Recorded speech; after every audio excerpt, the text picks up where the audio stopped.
Dr. Mariann Piano is Associate Professor at the UIC College of Nursing and a nationally recognized leader in cardiovascular nursing. Her research program is directed at understanding the mechanisms that underlie alcoholic cardiomyopathy. She uses a rodent animal model to study alcohol-induced changes in the heart. She was recently inducted as a fellow in the American Academy of Nursing. Mariann, tell me about your research. My research right now involves looking at the effects of binge drinking and cigarette smoking, and specifically looking at the effects of binge drinking and cigarette smoking on cardiovascular function. And when I talk about cardiovascular function, I mean how well the heart contracts and therefore like what the cardiac output is, as well as what might be happening at the cellular level. Our reason for looking at the effects of binge drinking in combination with cigarette smoking is because binge drinking is a very prevalent behavior among our adolescents as well as our college students. It has also become a problem even among moderate drinkers, in that in the United States, binge drinking among moderate drinkers is up about 20%. Tell me about this machine. Okay, this is our smoking machine, and this is what we use to expose the rats actually to cigarette smoke. And we place the cigarette over into this little round circle here, in this sort of gray box here. This is referred to as our puffer machine. And we place the cigarettes, we place this little glass chamber around the cigarette, and we turn the machine on. And actually the rats then are placed into these round plexiglass circular tubes, and they come into these tubes and they put their noses up toward the front here. And this machine then puffs the smoke up to this area, and the rats then are exposed to the cigarette smoke. And I'd like to just mention it was really fascinating when we started these experiments and we initially put the rats in here. They did not like the cigarette smoke at all. They tried to get away from it. They would put their noses over to the air holes here. And what we saw was that we did this study where they were exposed to the cigarette smoke for about 6 to 7 days.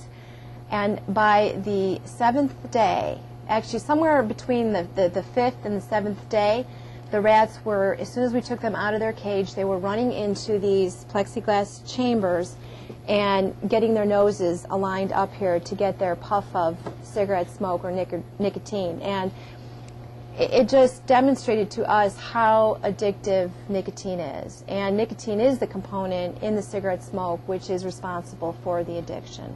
There's about 4,000 other chemicals in the cigarette and in the cigarette smoke that probably are the reason for a lot of the adverse cardiovascular and pulmonary effects. But nicotine is the addictive part of the cigarette.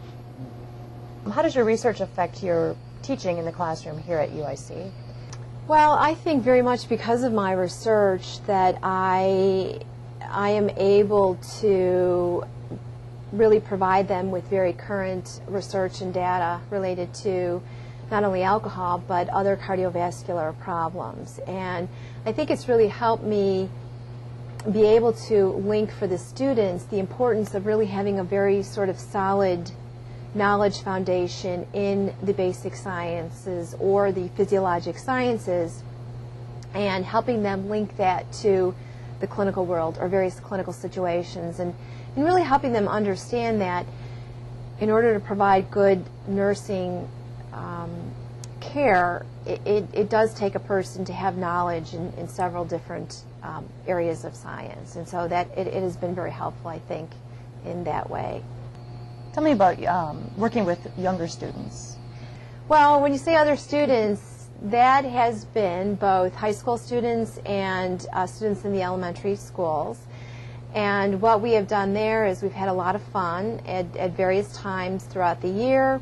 We would bring students actually into the laboratory, and we would do some very simple experiments showing them how alcohol did in fact adversely affect heart function. And we also focused a lot on cigarette smoking. We did some experiments where they were able to compare and contrast these different filters from cigarettes that were high to low tar, and they could see how that really there was no difference. And I think learned a lot about the bad effects or the adverse effects of cigarette smoking.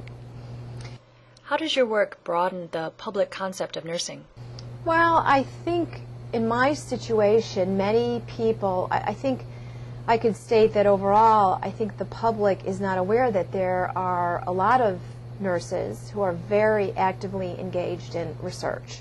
They are actively engaged in lots of different types of research, more clinical research, as well as what I do. And I think that probably the public does not understand that there are quite a handful of nurse researchers like myself who actually do a lot of basic research and use animal models to answer their research questions. I just want to add that I think nurses overall are in a optimal position to participate in research. And I think when you look at our advanced education at the doctoral level in the nursing sciences and you couple that with our clinical background, we're very well positioned, I think, to ask some very important health-related kinds of questions and then are able to answer those using research and therefore obtaining some evidence to support rationale for certain treatments as well as other types of therapies. All right.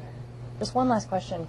How does your research affect what you say to your own kids about drinking? Well, I think for starters, it has allowed me to, I just talk to them more frequently about it. I know more facts. So I think when I can back up why I don't want them to drink and I have lots of facts, it's more powerful among them. And I also said that I also feel that not only has my research sort of helped with my own family, but it's even extended into our whole circle of friends. You know, we all talk about it more with our children, and I hopefully, because of that, they'll be more responsible drinkers in adulthood.